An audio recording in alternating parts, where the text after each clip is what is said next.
News, खबरों की नई पहचान। काले हीरे की नगरी कोरियांचल धनबाद समेत अन्य जिलों में लगातार हो रहे आपराधिक घटनाओं और पिछले 3 वर्षों से अपराधियों द्वारा अंजाम दिए गए दर्जनों कांड का उद्भेदन धनबाद पुलिस ने कर लिया है। दर्जनों आपराधिक वारदात में शामिल 9 कुख्यात अपराधियों को पकड़ने पर पुलिस कामयाब हो गई है। पकड़े गए अपराधियों में महिला भी शामिल है। उनके पास से 2 पिस्टल, 2 मैगजीन, 12 कारतूस, 9 मोबाइल फोन, 2 मोटरसाइकिल एवं 1.25 लाख रुपए नगद पुलिस ने बरामद किया है। आज धनबाद एसएसपी संजीव कुमार ने अपराधियों के संबंध में जानकारी देते हुए ये तमाम बातें बताई। धनबाद क्षेत्र में जो भी बड़ी घटनाएं घटी हैं, जिसमें खासकर आप लोगों के द्वारा मीडिया में ये बात आई कि ये ऑर्गेनाइज्ड गैंग के द्वारा किया गया है या किसी गैंग ने अपने आप को उसमें जिम्मेवारी ली, जो खासकर जो 2 गैंग यहाँ हैं, जिसमें प्रिंस खान और अमन सिंह गिरोह के लोगों ने कई बार अपनी जिम्मेवारी ली कि ये हत्या हमने करवाया, ये घटना, ये फायरिंग हमने करवाया।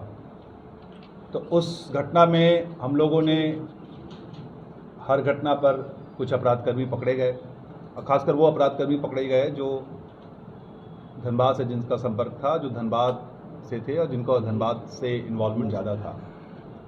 लेकिन आज कुल 9 अपराधकर्मी पकड़े गए हैं, जिनका जो धनबाद के विभिन्न घटनाओं में संलिप्तता इनकी पाई गई है। करीब पिछले 1.5 वर्षों में करीब 8 बड़ी घटनाएं इनके द्वारा की गई हैं, जिसमें विशेषकर जो आपका झरिया में रंजीत साहब की हत्या है, वो घटना है। पप्पू मंडल के घर पे फायरिंग हुई थी। राजेश यादव केंदुआडी के ऊपर जानलेवा हमला हुआ था। फिर कतरास में मनोज यादव की हत्या हुई थी। उपेंद्र सिंह की हत्या हुई थी परवड्डा थाने में। राजकुमार साहू की हत्या हुई थी। और इसके अलावा इनकी जो संलिप्तता है वो गुजरात के कुछ कांडों में, बोकारो के कुछ कांड में और वेस्ट बंगाल में कुछ जो सनसनीखेज हत्याएं हुई थी, उनमें भी इनकी संलिप्तता प्रकाश में आई है। कुल 9 अपराधकर्मी पकड़े गए हैं, जिसमें जो मुख्य रूप से जो अपराधकर्मी है वैभव यादव उर्फ राहुल सिंह, जो मुख्यतः यूपी का रहने वाला है, आजमगढ़ का, और यूपी में भी करीब इस पर 30 कांड हैं। जो सभी घटनाएं यहाँ घटी हैं, जिसमें रंजीत साहू की घटना में खुद शामिल था, और जो एक्चुअल बंदा जिसने गोली मारी थी रंजीत साहू को, जो सीसीटीवी में फुटेज में भी आया है, वो यही बंदा था। मनोज यादव का जो हत्या कतरास में हुआ था उसमें भी शामिल था। राजकुमार साहू की जो हत्या हुई थी उसमें था। पप्पू मंडल और बाकी जो फायरिंग वायरिंग हुई है। इसके अलावा गुजरात दुमका जेल गेट पर जो गोली चली थी उसमें भी ये शामिल था। तो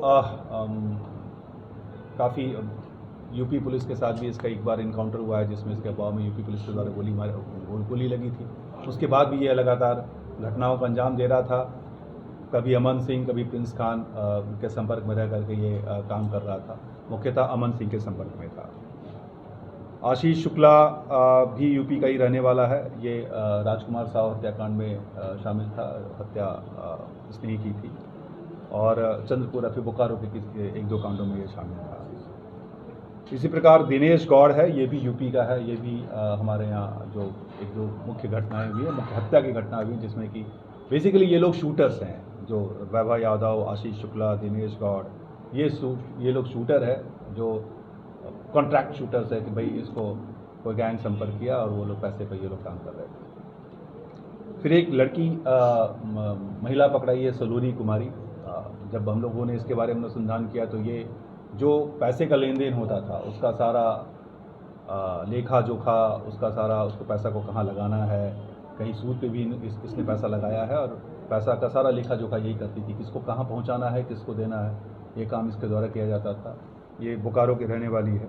फिर अरुण कुमार है, जो किया शोरूम में बम मारा था उसमें शामिल था। ये भी दुमका जेल में जो फायरिंग हुई थी उसमें भी ये शामिल था। इसके अलावा जो फायरिंग हुई है, जहाँ 1-2 फायरिंग हुई है, एक बैंक मोड़ में और टाउन क्षेत्र में जो 1-2 घरों में और फायरिंग किया गया है, उसमें भी ये शामिल था। सुशील सिंह पकड़ा गया है, ये बेसिकली रिकवरी एजेंट है, झरिया का रिकवरी एजेंट है। ये हत्या में डायरेक्टली शामिल नहीं है, लेकिन जब भी अपराध कर्मी आते थे तो अपराध कर्मियों को अपने घर में रखना, उसके लिए रेकी कराना, उसको कहाँ जो टारगेट को पहचानवाना कि यही टारगेट है, क्योंकि ये लोग बाहर के बंदे थे तो इनको ये सारा काम सुशील सिंह के द्वारा किया गया है। और इस संबंध में सारा एविडेंस भी, साक्ष्य भी हम लोगों ने एकत्रित कर लिया है। फिर एक आशुतोष आनंद है, ये हज़ारीबाग का रहने वाला है। इसको जो अमन श्रीवास्तव गैंग है उसने धमकी दी थी, तो उस चक्कर में ये अमन सिंह से नज़दीकी आया, बाद में फिर अमन सिंह के लिए काम करने लगा। पिछले 3 वर्षों से ये लगातार उससे संपर्क में था। खासकर इसका भी काम वही था कि सारे, क्योंकि जो लोकल नेटवर्क में काम करते थे, जब लोकल नेटवर्क ही किसी टारगेट को रेकी करेगा, उसको पहचानेगा, तो उसमें ये काम बाबू सिंह उर्फ आशुतोष आनंद के द्वारा किया गया था। जो और प्लस जितना भी मदद होता है इन लोगों का, इंफ्रास्ट्रक्चर का, गाड़ियों का, तेल का, ये सारा चीज़ वो उपलब्ध कराता था। एक मनोहर प्रसाद है, ये जमशेदपुर का बेसिकली रहने वाला है। ये भी इसका भी यही रेकी और लोगों को रखना और फिर टारगेट को पहचानवाना ये काम था। एक लास्ट 9वां नंबर है मुकेश महतो का, जो सिर्फ एक ही कांड, जो राजकुमार साहब वाला घटना है, इसमें राजकुमार साहब का ये चचेरा भाई है, वो शामिल है। उसने भी उस केस में जो अभी बात आई है कि उसमें जो एक्चुअल पैसा दिया गया था, उसमें जिसमें अपराध कर्मियों को बुलाया गया था, उसमें इसके विरुद्ध साक्ष्य आए हैं।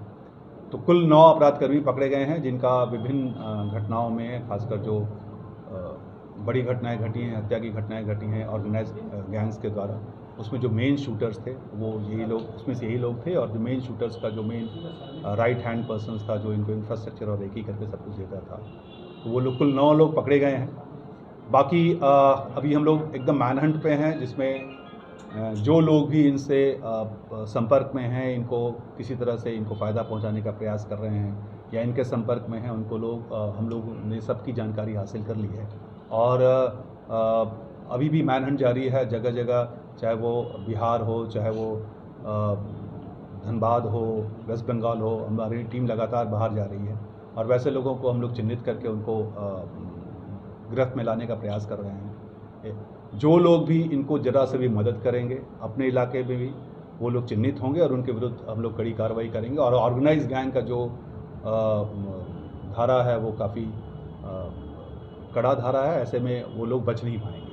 और ख़ासकर नए लड़के जिनको अब उसमें मुख्यतः पता चल रहा है कि कुछ लड़कों को सिर्फ कुछ हज़ार में, कहीं कुछ लाख में इन लोगों को पैसा पे किया गया, तो वो तो हम लोग इन्वेस्टिगेट कर रहे हैं। लेकिन नए लड़कों को जो इसके पहले भी आप लोगों के साथ जब हमारी बातचीत हुई थी तो हमने कहा था कि खासकर नए लड़कों को ये लोग प्रलोभन देने का प्रयास कर रहे हैं, तो वैसे लोगों को एक बार फिर सचेत हो जाने की आवश्यकता है, क्योंकि उनको चिन्हित होना ही होना है और फिर उनकी पूरी ज़िंदगी बर्बाद हो जाएगी और उसमें से कोई बचने वाला नहीं है। छोटे छोटे लोग को छोटा छोटा प्रलोभन दे करके लोग प्रयास कर रहे हैं, तो कोई